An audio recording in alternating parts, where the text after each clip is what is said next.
All right, here we are, the Montana 1000. We've been doing this a few years, and there's some things we've learned in the process on this. We have a demo bike up here to explain some of the things that you run into and some of the fixes. You know, you never say die, you never quit, you never leave anybody behind. You know, you have some of these bikes are a little bit pricey and whatnot, but they break too, you know. I mean, it's like this nice $400 twisty, bendy foot peg there, you know. What does it take to make that thing work when it breaks? You got to get home. It's kind of hard to ride hanging your foot in the air. Well, all you need is a KLR rear passenger foot peg in about 5 minutes, and maybe a Allen wrench and something like that, and away you go. You got another 500 miles you're good for. And in particularly a case like a good bike like this, what happens when those expensive axle nuts disappear on you? You're done. You're done. No. You're not done. You're not done. Oh. That's when the vice grips and a little bit more is a few zip ties. How long does it take to get you home? 600 miles. 600 miles. Vice grips and baling wire. We won't pick on the KTMs. There's other bikes that have problems too, but they can still apply to the KTM. What about your counter sprocket? You lose a counter sprocket, you're dead, right?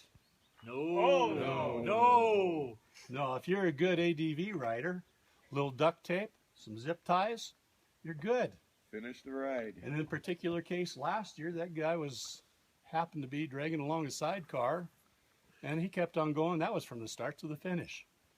So all those expensive parts you carry, nah, we don't need them in Montana. We can get by. What if your bike breaks? Do you quit or do you just go buy a brand new bike? Oh, that's a You good go point. buy a brand new bike!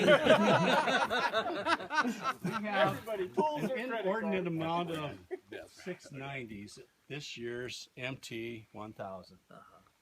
And why would that happen? That's because we had a gentleman from a far distant state away that his KTM broke early on in the trip. So what does a good Texan do when his bike breaks on a ride like this? Buys a new one. He buys a new one and he jumps right in. And then other riders make a hell of a mistake by taking him up on a test ride. Next thing you know, the next year you come by, you got 6, 7, 690s floating around, and we only have what, 2, 3 KLRs? What's this world coming to? It's because they were cannibalized.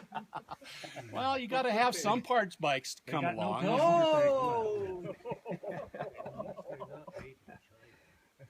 All right, start her up. Jump over. Let's see it go. Show us the wheelie. Yes. Okay, Ron. What about personal It's not injuries? my bike. I'll give it a try. What would I do in the case of a kidney stone? Oh, kidney stone. Die. Just cut it out, drive, whatever, ride. You know, we don't slow down.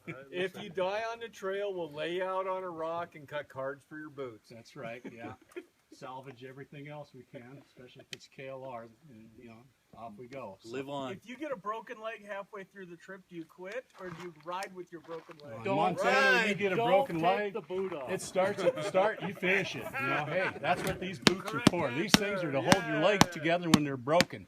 Doesn't matter if it takes 1, 2, 3 people to get you on that bike every morning. You're good for the trip. Hey, Ron, this is a serious question. I'm 53 years old. I'm an office worker, and I get on these bikes and my ass hurts. What's a guy to do about that? Depends. Ride more. It depends. It really does depend.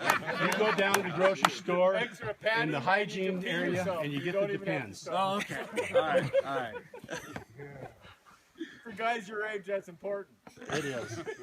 Don't want to stop for anything but gas. It's those damn newbies that are under 50 years old on a ride like this that slow us down. You know, I mean, you just wouldn't believe it. You think about it, you know, the ones that keep going, hey, that's these old farts. You know? How old's Brad? 69. 69? Again?